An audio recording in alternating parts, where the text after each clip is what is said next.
Shalom, Bapak Ibu Saudara.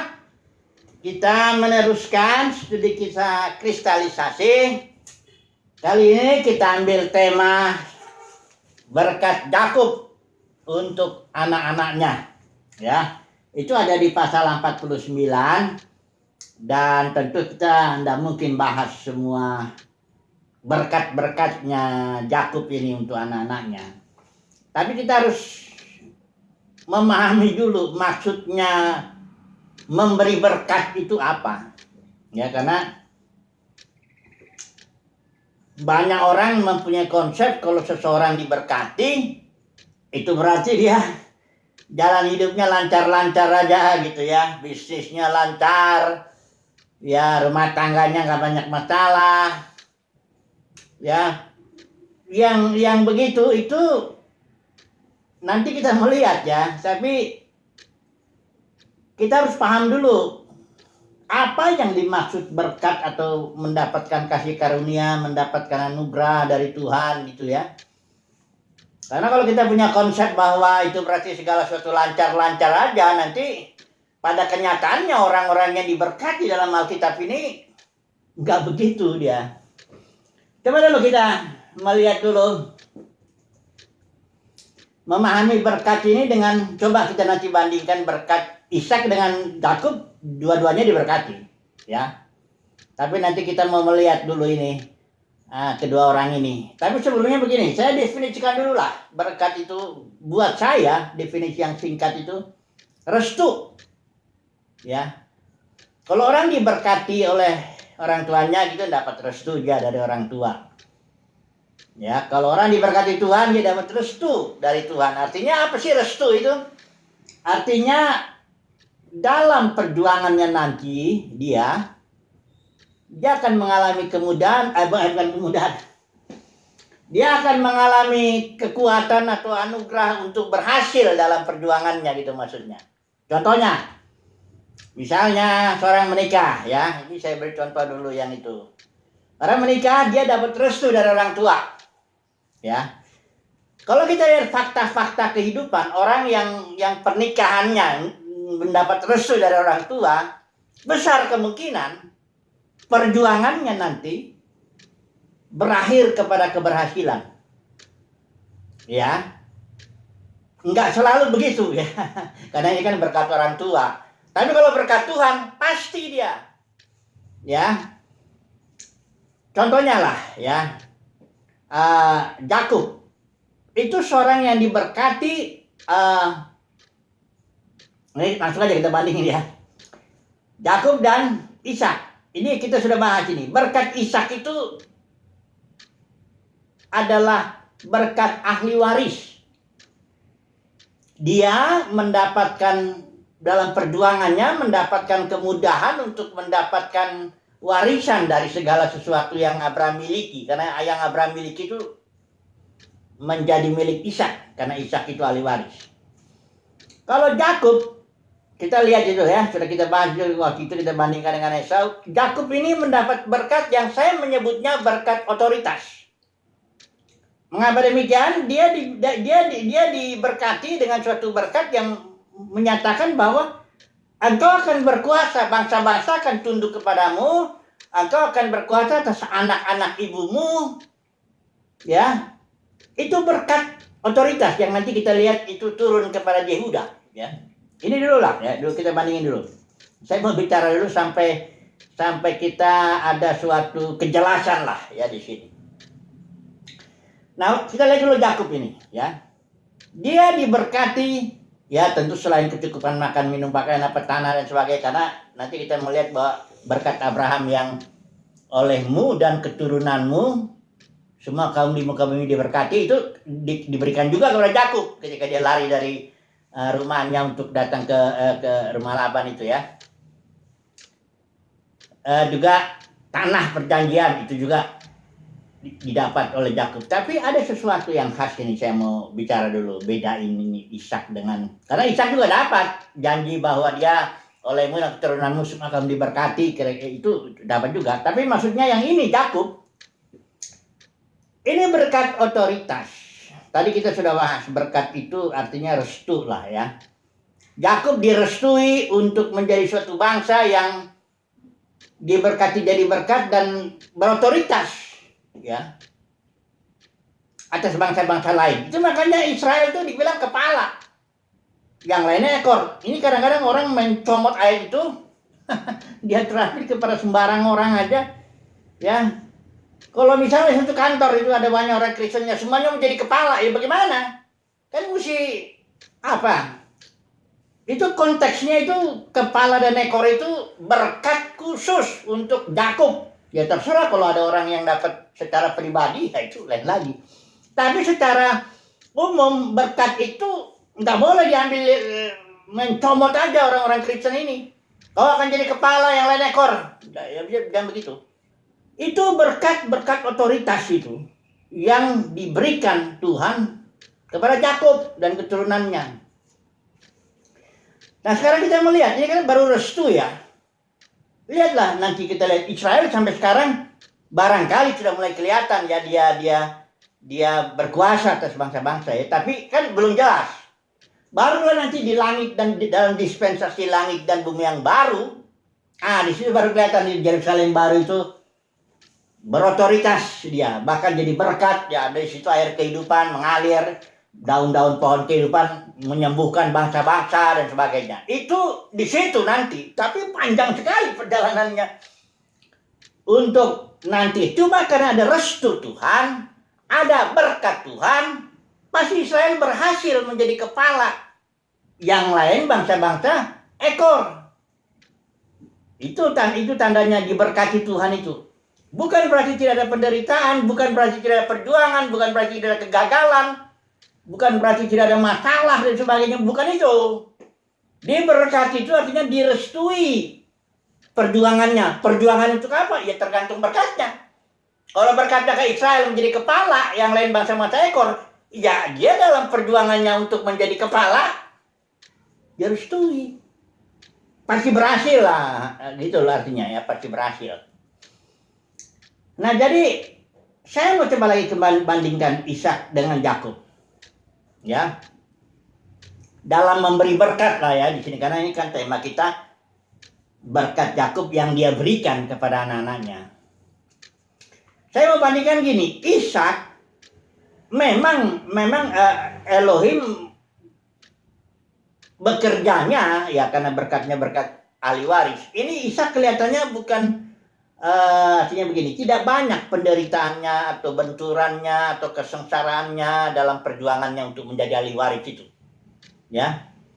Lain dengan Yakub yang akan dia nanti rencananya dia akan berkuasa atas bangsa-bangsa ya. Itu perjuangannya berat ya. Kalau kita lihat Yakub itu pembentukan Tuhan 20 tahun jadi rumah Laban. Seorang yang tadinya senang di kemah, senang masak-masak kayak kebanci-bancian itu, dihajar di sana dengan panas terik, kerja, ditipu-tipu lagi sama Laban, dihajar lagi istri yang dicintainya itu, si Rahel mati, Yusuf lagi, ya, macam-macam jadi hantam ya. Yang sampai akhirnya ketika dia bicara dengan Yusuf itu, kalau aku mati kuburkan aku di kubur Abraham, artinya dia mendekat. Kita kemarin sudah bahas ya, mendekat kepada janji Tuhan. Itulah puncak daripada iman, ekspresi daripada iman Yakub, dia sujud menyembah. Jadi sekali lagi, ketika Ishak memberkati anak-anaknya itu ada problem. Ya itu Esau dan Yakub dicuri lah. Nggak punya kayaknya apa ya, Ishak itu kayak nggak punya ketajaman rohani lah, kurang. Lain dengan Yakub, dia karena dia dihajar, dibentuk, diproses dalam perjuangannya itu, semuanya dalam restu Tuhan. Karena dia dihajar gitu, banyak masalah, penderitaan, dia dihantam-hantam terus. Akhirnya Yakub memiliki ketajaman rohani. Untuk bisa bahkan melihat ketika dia datang Manasye dengan Efraim. Kalau Yusuf punya pandangan Manasye harus lebih diberkati karena dia yang sulung. Efraim enggak. Tapi tangan Yakub bisa menyilang begini. Ya. Nanti kita akan lebih lihat lebih dalam lagi. Dan itu kenyataannya benar dalam perjuangan Manasye maupun dalam perjuangan Efraim. Efraim lebih banyak tokoh-tokoh yang muncul. Ya ada dari ini Gideon itu dari Manasye ya. Tapi Efraim ini Yosua, bahkan Silo itu daerah Efraim itu, disitulah tabut itu. Hampir sebenarnya tabut itu sepertinya otoritas itu hampir di Efraim gitu ya. Kemudian dia jatuh ke Yehuda. Jadi saya coba dulu kita sepakat dulu lah ya mengenai berkat ini. Berkat itu artinya restu. Berkat dari Tuhan ya restu dari Tuhan. Restu untuk apa? Untuk berjuang sesuai dengan berkatnya itu. Dan pasti berhasil perjuangannya itu. Karena direstui oleh Tuhan. Ya. Tapi bukan berarti tidak ada masalah, tidak ada kegagalan, tidak ada tantangan atau penderitaan, kesesakan, sakit hati dan sebagainya. Bukan berarti itu. Ya. Orang yang diberkati itu seperti Yakub, justru dia itu banyak dihantam dan akibatnya itu yang saya lihat tadi dengan Ishak. Akibatnya ketika Yakub memberkati orang, anak-anaknya dalam hal ini, itu luar biasa ketajaman rohaninya itu. Kalau saya tadi yang kagumnya saya begini, waktu dia memberkati Yusuf dengan Yehuda itu jelas Yehuda itu dapat berkat otoritas. Dikatakan nanti kita bahas ini secara khusus ya. Kepadamu akan sujud anak-anak ayahmu. Ini di ayat 8 pasal 49. Waktu dalam perjalanan sejarah kelihatannya Yehuda enggak muncul dia. Ya. Dari Efraim ketika Musa lepaskan itu Israel dari perbudakan di Mesir, yang muncul tuh Yosua orang suku Efraim, ya. Kemudian ya memang ada Kaleb dari suku Yehuda, udah mulai itu ada kelihatan ya. Tapi ketika masuk tanah perjanjian, tabut itu masih di Silo, itu daerah Efraim. Hanya ketika itu Imam Eli gagal, ditabutlah tabut itu dibawa kabur oleh orang Filistin pada waktu itu, dan akhirnya nggak balik lagi di situ. Dan Tuhan bilang, aku menolak Efraim dan memilih Yehuda. Akhirnya terkena itu juga. Akhirnya Yehuda juga yang berkuasa, Raja Daud, dan darinya Mesias. Nanti kita lihat di sini nubuatnya. Bukan saja orang-orang, anak-anak Yakub itu tunduk kepada Yehuda, tapi bangsa-bangsa lain juga. Jadi begini, kita sudah sepakat ya berarti ya, berkat itu artinya direstui Tuhan, berkat Tuhan ya, direstui Tuhan, perjuangan kita. Sesuai nanti dengan apa yang dinubuatkan itu, makanya berkat itu artinya sama juga dengan nubuat. Di sini dikatakan ya pasal 49. Yakub bilang, datanglah berkumpul supaya kuberitahukan kepadamu apa yang akan kamu alami di kemudian hari. Jadi berkat dengan nubuat itu terkandung di dalam berkat itu. Ya kalau Yakub berbicara, Yehuda, engkau akan berkuasa. Dikatakan di sini kepadamu akan sujud anak-anak ayahmu. Itu suatu prediksi ya, bukan prediksi, nubuat itu ya suatu keputusan yang pasti akan jadi. Ya, cuma dalam perjuangannya ya kau pasti akan mengalami juga penderitaan. Biasanya justru berkatnya yang paling besar bagi saya itu berkat yang paling besar itu adalah berkat otoritas ini. Kenapa demikian? Karena sesuai dengan rencana Tuhan atas manusia itu. Kejadian 1 ayat 26 sampai 28. Ya, dan di situ manusia engkau harus berkuasa, taklukkanlah itu, berkuasalah. Itu berkat, itu merupakan rencana Bapa lah, ya. Ishak bukannya remeh berkatnya, tetap bagus ya, namanya juga berkat sesuatu dari Tuhan ya selalu bagus, ya. Tapi bagi saya berkat otoritas itu berkat tertinggi, ya. Tapi biasanya orang yang nanti akan mengalami itu ya harus mengalami ajaran bentuk kayak Israel. Itu berkat Israel itu menjadi kepala ya. Jangan terbiasa deh nyomot-nyomot ayat. menterapkan ada kepada semua orang Kristen. Kadang-kadang saya dengar tuh suka khotbah itu atau ucapan berkat begitu loh. Ya. Langsung engkau akan menjadi kepala. Nggak boleh secara umum itu ditomot itu berkat itu. Itu nggak segampang-gampang begitu. Ya, mencomot begitu jadi semua orang Kristen harus jadi kepala. Jadi si ekornya mana? Kalau dalam gereja semua mau jadi kepala, misalnya bagaimana nih? Ya ini janganlah, itu berkat khusus untuk Israel. Dia akan jadi kepala, bangsa-bangsa lain akan menjadi ekornya. Tetapi kita melihat jadi kepala itu apa? Bukan menindas ekor, nggak begitu. Jadi berkat di langit dan bumi yang baru itu. Daunnya dari pohon kehidupan itu bisa menyembuhkan bangsa-bangsa. Sungai kehidupan itu, air kehidupannya bisa ditawarkan. Roh dikatakan di Wahyu 22 itu yang terakhir itu. Roh dan pengantin perempuan itu Israel itu. Menawarkan, barang siapa haus kepada bangsa-bangsa itu, silakan minum. Gratis. Itu dia, ya. Oke, kita coba masuk lebih khusus ya kepada berkat Yehuda, ya. Berkat otoritas, ya. Ya baca dulu ya.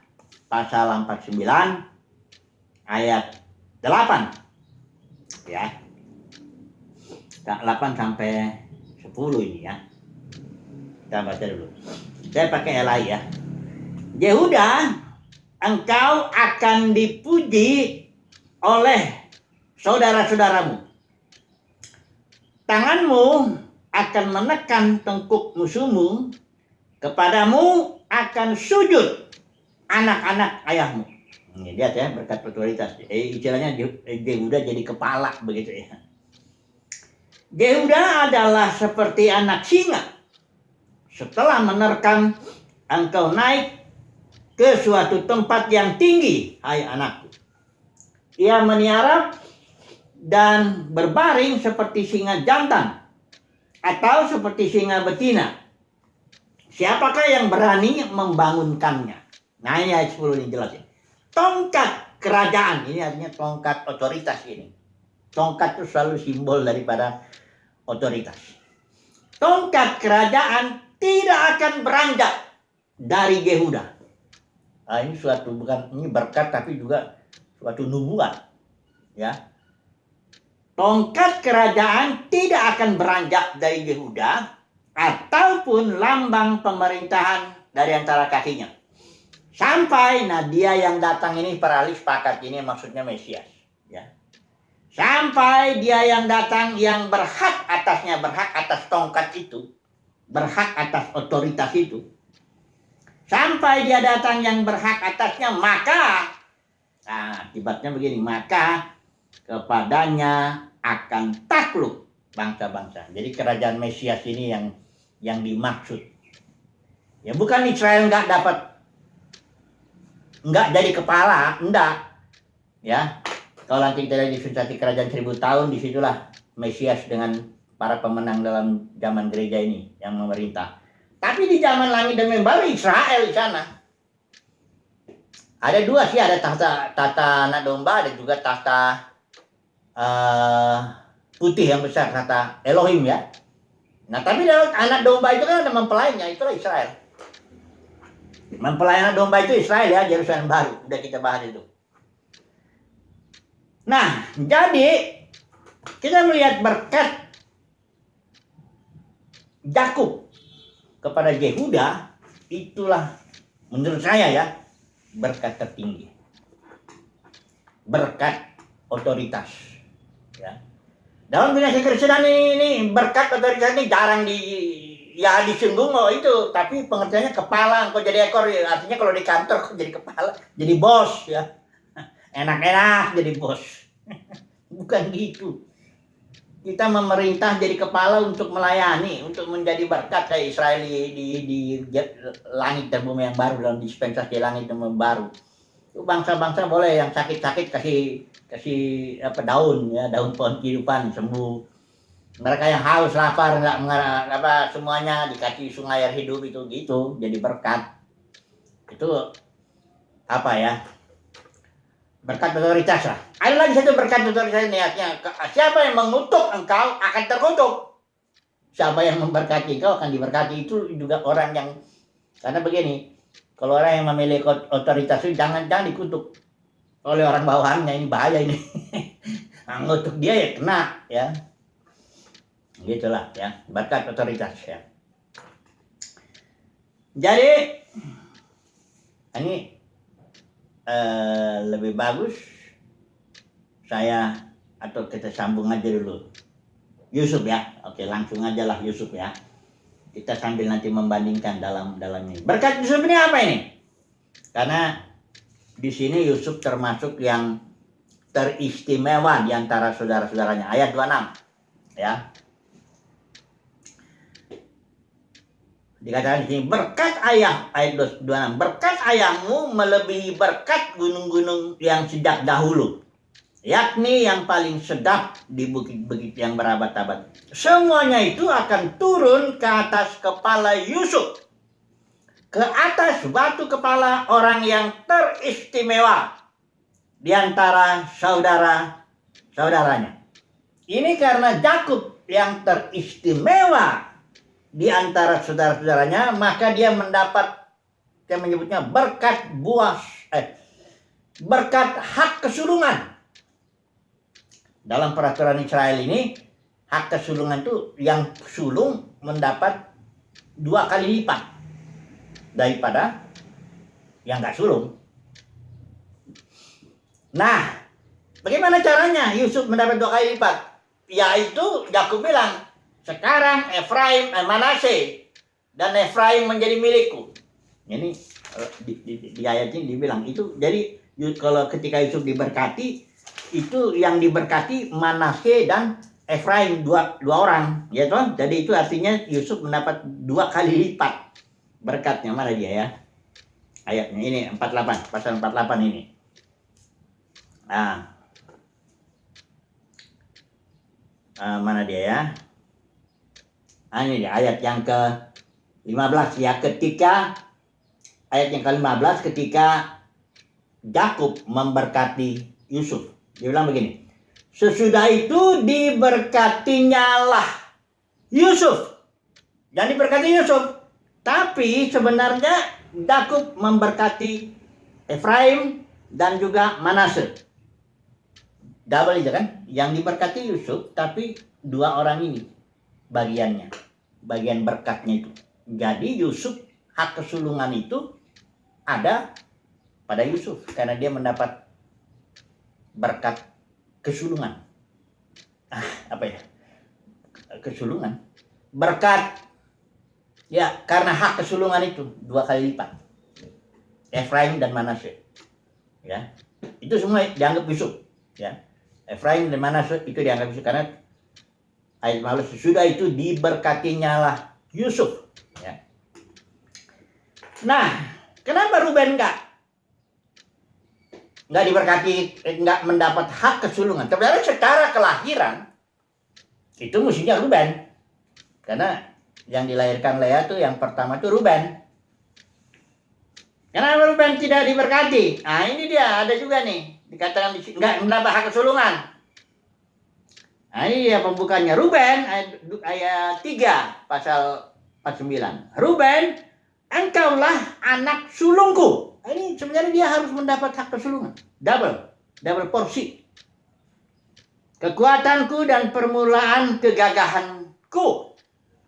Engkaulah yang terutama dalam keluhuran. Ini sebenarnya yang terutama nih Ruben. Terutama lagi dalam kesanggupan. Engkau yang membual sebagai air, tidak lagi engkau yang terutama. Ya, hak kesulungannya lepas. Sebabnya apa?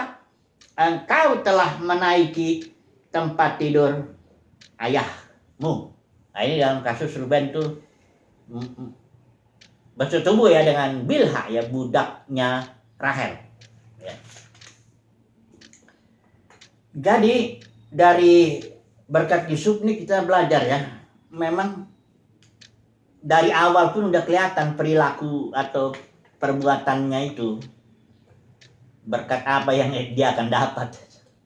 Yusuf itu memang dari awal sudah, ya kalau dibilang ini nanti kita mungkin bahas secara khusus Yusuf ini, kehidupannya itu kayaknya memang benar perilakunya itu, dia berbuat baik ya, sama bapaknya disuruh dia mau, dia waktu itu dikerjain lah sama saudara-saudaranya, dia ndak marah ya, dia dibuang, dia berapa mungkin 13 tahun ya, dia mengalami penderitaan di Mesir itu, masuk keluar masuk penjara. Tapi ketika dia jadi orang, istilahnya jadi apa, orang kedua, saudara-saudara datang, dia positif, dia lihat, engkau nggak usah sedih karena berbuat begitu sama saya, tapi ini adalah maksudnya supaya aku bisa menjadi berkat untuk memberi makan suatu bangsa yang besar ya. Emang perilakunya Yusuf udah kelihatan seperti tipe Kristus yang apalah ya. Barulah dia, ya tapi jangan dibalik ya, hati-hati ya. Jangan dibalik. Orang dapat berkat itu pilihan Tuhan. Aku berkati engkau dengan berkat ini, itu pilihan Tuhan, keputusan Tuhan itu. Bukan karena dia berperilaku demikian baru diberkati. Tidak, bukan. Jangan dibalik. Kayak orang misalnya kayak Nuh lah. Nuh itu orang yang secara tidak sama dengan orang-orang sejamannya. Di mana orang-orang di zamannya itu pada kawin campur begitu. Anak-anak Set kawin sama anak-anak Kain. Nuh tidak lakukan itu. Jadi secara langsung, tersirat kita tahu istrinya Nuh walaupun tidak disebut, itu adalah keturunan Set, karena dia tidak melakukan perbuatan seperti orang-orang sejamannya. Tapi ingat, itu ceritanya pertama-tama Nuh lah yang mendapat kasih karunia. Barulah dia karena mendapat kasih karunia atau karena dia diberkati, maka perilakunya menjadi sesuai dengan berkatnya itu, dengan kasih karunia Tuhan. Jangan dibalik ya, karena selalu inisiatif itu harus dari Tuhan, keputusan dari Tuhan, berkat itu diinisiasi, dimulai di keputusan Tuhan. Barulah orang yang diberkati ini kelihatan nanti perilakunya akan menjadi sesuai dia dengan berkatnya itu. Kira-kira begitu ya. Jangan dasar orang diberkati itu adalah keputusan Tuhan. Saya ulangin lagi ya. Dasar seseorang itu diberkati atau diselamatkan atau dibikin berhasil atau apa, itu keputusan Tuhan. Dasar seseorang itu jadi pemenang, lebih dari pemenang, itu keputusan Tuhan. Tapi dalam mencapainya, yaitu perlulah perjuangan, penderitaan, kesengsaraan, bahkan dan sebagainya. Jangan dibalik, bahaya itu. Kalau dibalik itu jadi seolah-olah kita yang menentukan. Kan banyak orang pikir sekarang ini kenapa Tuhan tidak mau menyelamatkan semua orang di dunia saat ini. Itu karena keputusannya. Di saat ini Tuhan memilih sebagian aja. Itu maunya Tuhan. Kalaulah dia putuskan saat ini semua selamat, dia bisa terjadi. Jadi bukan karena keputusannya, bukan karena semua orang di dunia ini saat ini nggak selamat, bukan karena manusia mengeraskan hati atau apa. Kayak ada seorang khotbah ini, saya lihat khotbahnya merendahkan Tuhan. Itu ada gambarnya itu kan, Yesus itu ketok-ketok pintu di gereja Laodikia, ketok-ketok pintu gitu, mau masuk ya, seolah-olah kayak Yesus pengemis gitu, ngetok-ngetok pintu semua orang, walaupun ayat itu sebenarnya untuk gereja ya, tapi oke lah. Tidak apa-apa lah dia boleh comot, itu salah sebenarnya. Dia comot ke semua orang. Dia bilang Yesus sedang mengetok pintu semua orang katanya. Padahal udah salah itu. Yesus nggak ngetok pintu semua orang. Dia cuma ngetok itu pintu gereja Laodikia secara khusus. Oke lah, nggak apa-apa lah. Pinjam orang penginjil ini, dia penginjil mau minjem itu ayat. Nggak apa-apa lah. Tapi kembaliin dong ya kalau minjem. Kembaliin ke konteksnya maksud saya. Jadi katanya Yesus ketok pintu semua orang. Kayak pengemis gitu. Ya. Dan siapa yang buka pintu, dia diselamatkan gitu. Jadi yang menentukan itu si orang itu kan. Ini nggak begitu. Yesus bilang bukan kamu yang pilih aku yang pilih kamu. Kalau aku mau tarik semua orang, pasti akan kutarik semua. Nanti yang dia mau. Yohanes 12 ayat 32. apabila aku mati naik ditinggikan ya, mati bangkit naik ke surga, punya otoritas itu ya.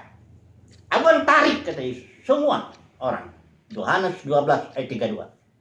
Jadi keselamatan atau apapun semua berkat itu ditentukan oleh Tuhan. Tidak ada karena saudara lahirnya baik-baik jadi diberkati gitu. Dan pada kenyataannya semua orang diberkati. Kenapa? Pada akhirnya semua orang diselamatkan. Yesus mati untuk semua orang. Dia bukan juru selamat orang Kristen aja kan, atau orang pilihan. Enggak, dia juru selamat semua. Ya, Yohanes ceritakan itu.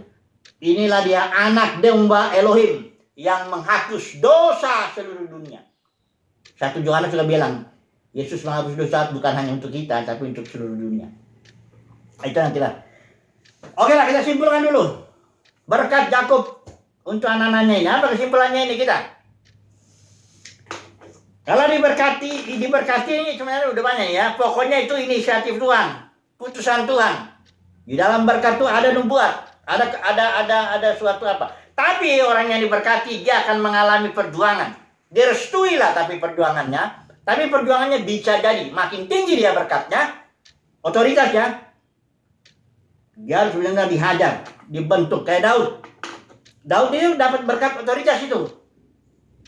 Dia bilang, engkau dan keturunanmu akan memerintah terus. Saul nggak dapat dia ditolak, ya. Kalau kita lihat di kehidupan ini, Saul memang orangnya enak, langsung jadi raja, ya apa semua. Daud ini dihajar habis dia dari gunung ke gunung, dikejar dia apa semuanya ya. Dibabak belurin Tuhan dulu belasan tahun itu baru dia jadi memerintah. Jadi kesimpulannya udah cukup lah ya, udah ngerti lah ya, diberkati itu inisiatif Tuhan, artinya direstui lah perjuangan kita sesuai, kita akan berhasil dan menjadi seperti apa yang diputuskan Tuhan itu. Haleluya, amin.